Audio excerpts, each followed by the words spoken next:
That night, I lost my baby while Ethan was off somewhere watching fireworks with Sophie. I remember the sterile smell of the hospital, the bright lights above me, and the sudden emptiness in my body when they wheeled me out of the operating room. My hands were shaking so badly I could barely hold the phone, but I still called him.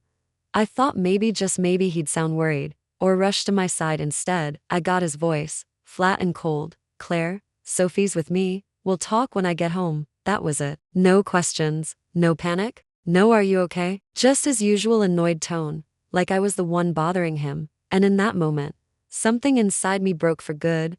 I stared at my phone, then at the blank white wall across from me, and all I could think was, this is what 5 years of love has bought me. 5 years of forgiving him whenever Sophie cried and threw tantrums about me.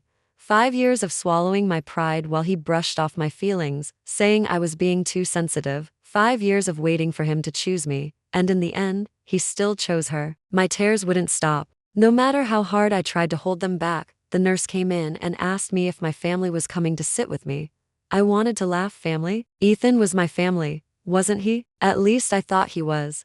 I whispered, "No, I'll be fine alone." She frowned, told me I needed rest, maybe even a month in the hospital to recover. I nodded, but my mind was already somewhere else. Somewhere far away from him. Far away from Sophie. That night, lying in the hospital bed with the sheets tucked tight around me, I finally opened my email. I'd been holding onto an offer from a design company in London for months. I had turned it down once, twice, 3 times because Ethan always said, "Wait, it's not a good time. Sophie needs me." But now, as the ache in my chest burned deeper than the physical pain, I hit reply. I told them I'd come in a month. When I pressed send, I felt something I hadn't felt in years. Relief. Ethan didn't call back until the next morning. He started with a sigh, like he was already tired of me. "Claire, don't make things harder than they are. Sophie doesn't mean to upset you. She doesn't handle things well. You need to be patient. When you're better, we'll figure things out." I wanted to scream. Patience? I had been patient for 5 years. I had bent myself in every possible way to fit into his world, to make room for Sophie's endless needs. And what did I get? A baby gone, and a man who sounded more like a babysitter to his cousin than a partner to me.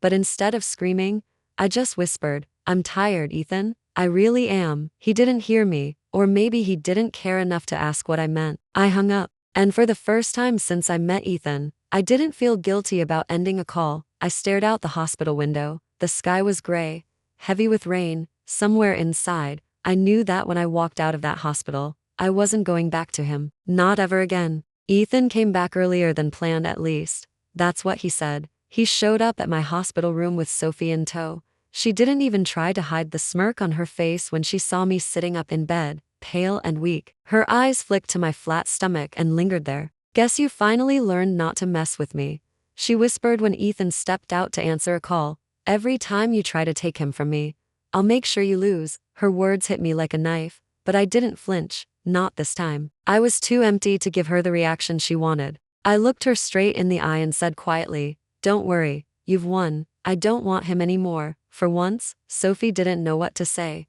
She blinked at me, confused, before forcing a laugh. "You're bluffing. You'll never leave him." But I already had. When Ethan came back, I asked him to sit down. He looked nervous, like he knew something was coming. "Claire," he started, "I know things have been rough, but we can fix this. Once Sophie calms down, once you're healthy again, we'll go get our marriage license, we'll have another baby, and everything will go back to normal." I let out a breath I didn't know I was holding. Normal? "Ethan, this is your normal, not mine. My normal has been waiting for you while you run after her. My normal has been pretending I don't see what's right in front of me." He frowned. "What are you talking about?" "Sophie's my cousin. You're twisting things. Cousin or not, she comes first with you. Always." My voice was calm, steadier than I thought it could be. "And I can't live like that anymore.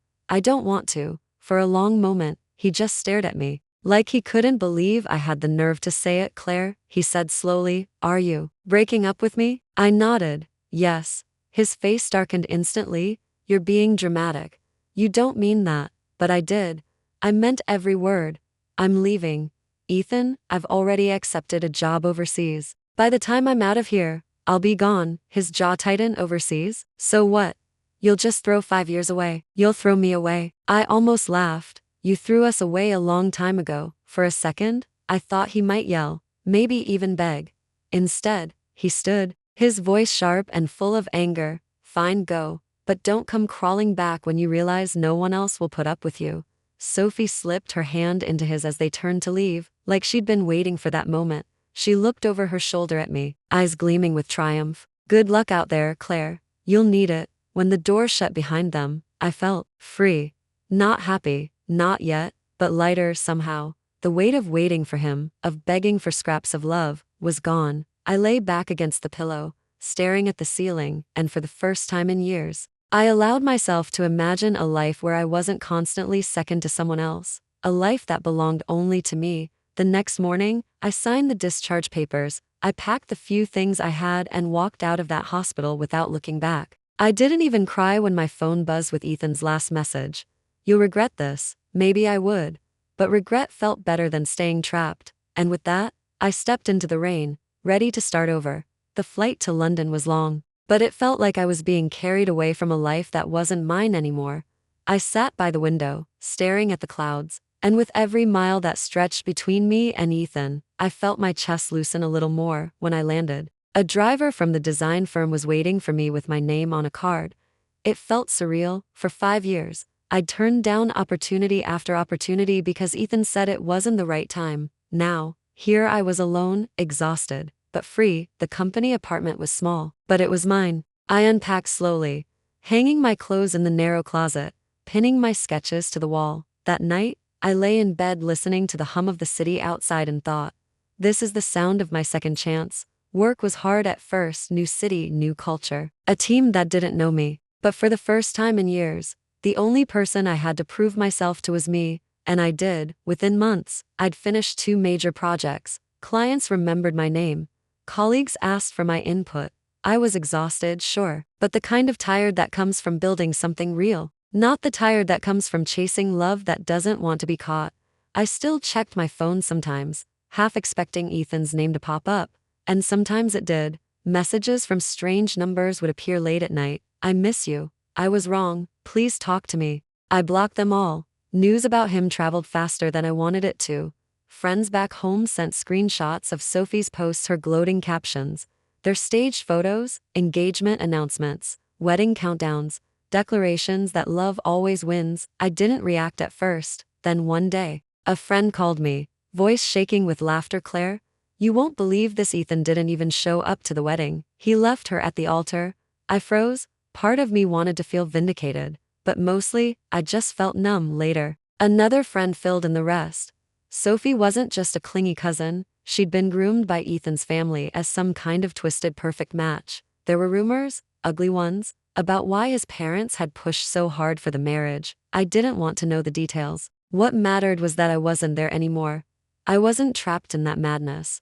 One night, months later, I was walking back from a late dinner when I saw him. Ethan, standing outside my building. Thinner, darker around the eyes. Claire, he said, like speaking my name hurt. I came all this way to tell you I made a mistake. I should have chosen you. I should have fought for you.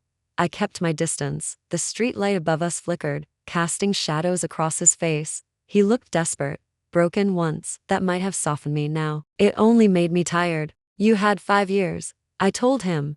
5 years to fight for me. And you chose her. Every single time. She's crazy, Claire. You don't know what she's like. She controls everything. I can't breathe. I cut him off. Not my problem. For a moment, he looked like he might collapse right there on the sidewalk.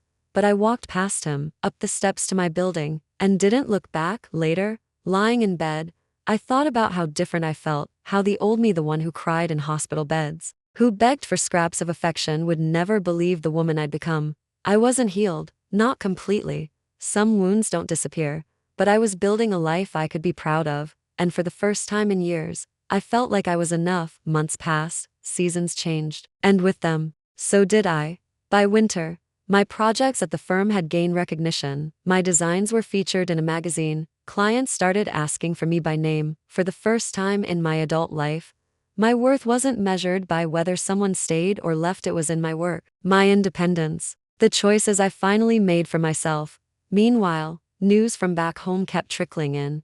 Ethan had finally married Sophie, under his parents' pressure. But the picture-perfect fad didn't last long. Friends whispered about constant fights, public scenes, Sophie's obsessive jealousy. There were rumors about affairs, about her losing control. One friend told me, "It's like watching two people drown, dragging each other down with them." I didn't gloat. I didn't need to. That was never my revenge to take, it was theirs to live. Sometimes Ethan still found ways to reach me. Emails, messages through mutual friends, even handwritten letters mailed to my office. They all said the same thing. "I'm sorry, I miss you.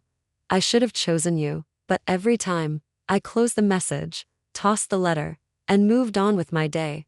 One snowy evening, I sat by my apartment window, a mug of tea warming my hands. Outside, London glittered with Christmas lights, people hurrying home bundled in scarves and laughter. For years, I had dreamed of moments like this, only to imagine Ethan beside me. Now, he wasn't part of the picture and I didn't want him to be. I thought of the woman I used to be, the one who waited by the phone, who swallowed tears, who let herself be erased by someone else's choices. I wanted to reach back through time, take her hand, and whisper, "You're stronger than you think, you'll get out, you'll be okay." Because I was okay. More than okay, I was free. As the snow fell heavier, I picked up my sketchbook and started drawing, the lines flowing steady and sure. My life wasn't about Ethan anymore, or Sophie, or anyone else's approval. It was about me, my work, my future, my peace, and for the first time in a long, long time, I knew I was exactly where I was supposed to be.